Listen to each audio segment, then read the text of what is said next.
Hey guys, this is Rise back for set 2 of MBC game versus Woonjin Stars.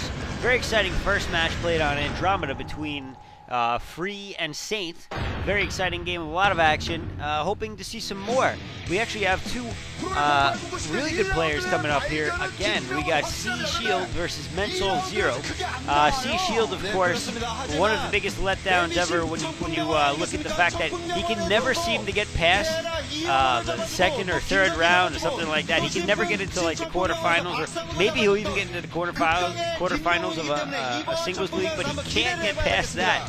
However, he has been playing pretty good as of recently.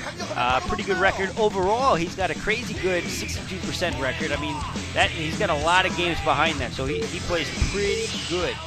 Mental Zero, on the other hand, not sure what his ranking is. He's not in the top anyway, but he is not playing bad himself either. Lately, his overall record anyway, is... Well, his overall record sucks, okay? But he's been playing a lot better, and his team has been putting him in more and more into the ace match and things like that because they have a lot of confidence in him, so they keep giving him these big games. Also, they don't want to have... Sorry about that.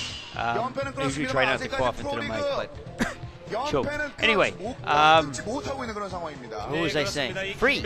Yeah, Free and Mental Zero. Zero is one of those players where he's good and he's getting better. He's kind of up and coming, and Free already established. So I think that they try to give Mental a lot more of the ace games than Free's been getting. You know, Free's got other things to concentrate anyway because he does get far into the singles league. So either way, both players playing pretty well these days. We're going to see what C is capable of doing on...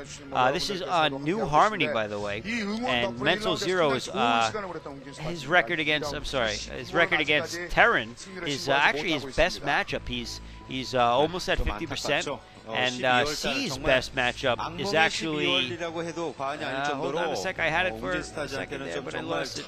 His best matchup is versus Zerg, so this is going to be a very, very entertaining game in my opinion. Again, we have the two players' best matchups facing off. The map itself is, I'm not sure what the stats are, I can look that up too real quick.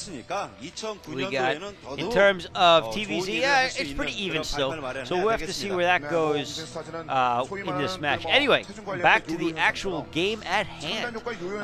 Mental Zero is going for a 12 hatch build, which is definitely what he wants to be doing here. He's got a long way away from the Terran player, which gives him a little bit of an advantage, makes it difficult for C to put some pressure on. C opening up with the standard supply depot barracks, so we're not going to see any sort of 8 racks, proxy racks, or anything like that. Although it's not too late for him to start going gas and see if he goes some sort of mech build, and that would be pretty cool.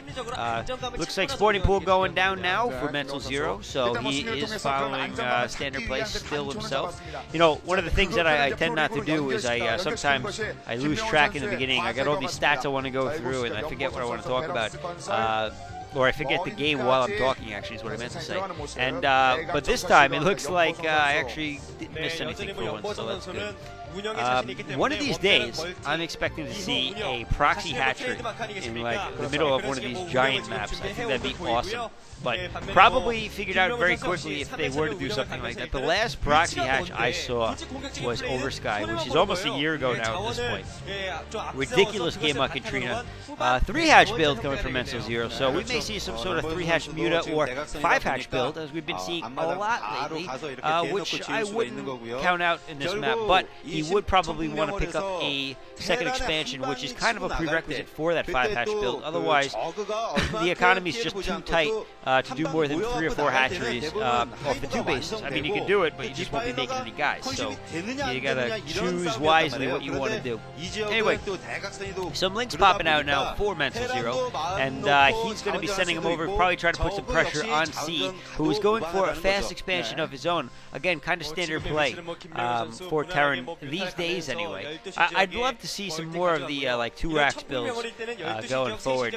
Obviously, he's making a second racks now, but I mean 2 racks without command center. Something that, you know, if you watch Boxer, you can see that he's got that old style of play still in him. What he does is he'll do like a 2 racks build or a single base build. It's not always 2 racks. It can be single racks in the factory, single racks into 2 facts. he does all sorts of things like that, and what he does is he puts the pressure on early. So if you watch his games back in the day, you see that he did the same sort of stuff. He did a lot of early pressure, and that was ripping players apart, especially players that were trying to go crazy macro builds. And of course, if you ever watch his all-in bunker rush, which is actually listed as or known as one of the most perfect games ever played in StarCraft. You can search YouTube for that video. There's a video, I think it's under Violetech's account. He must get thousands of hits on that video every freaking week. I mean, honestly, people, that is a great StarCraft game and worth checking out if you haven't already. There's a good chance you did if you're watching this, if you're already into StarCraft. So anyway, enough of that. C did go for an expansion. Now he's got 2 racks. He's going for the standard Medic Marine build.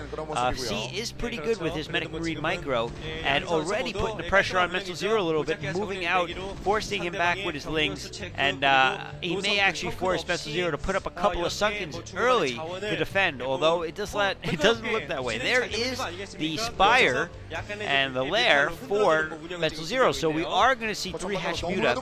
I don't know if he's going to go into another build from there, but considering he only has the 3 hatcheries and only the single expansion, we can expect that he is going to go for just 3-hatch Muta for now before he gets another expansion and switches tech to what I could only assume would be some sort of lurker tech, because against Medic Marines you kind of need lurkers. You know, it's one of those things where Medic Marines too far into the game will destroy any amount of Muta. You could have full PSI of Muta against, I don't know, 60 Medic Marines. I think the Medic Marines would end up winning if there were some upgrades there anyway. I don't know, I'm kind of making that up actually, so there's a good chance that I'm completely wrong. But whatever the case, Stim Marines against Muta are dangerous head-on, and so you make sure that you want to be careful of that if you're a Zerg player. You gotta watch out for Stim Marines. You can't just A-move into them like a lot of players do. Pro players don't, of course. You can always watch them constantly bouncing back and forth. That is because Muta are effective as they bounce back and forth, but not so much when they go straight in, and I'm sure you'll see that from Zero today. That Spire almost complete now, getting scanned. I don't think he actually caught the Spire in that scan, so it looks like he may be playing a little bit in the dark as to what tech's going on. Mental Zero has it in a pretty good position to not get scanned. I do like the positioning of that Spire. It's a little out there, but it's going to be harder for him to defend, and a factory going down, which most likely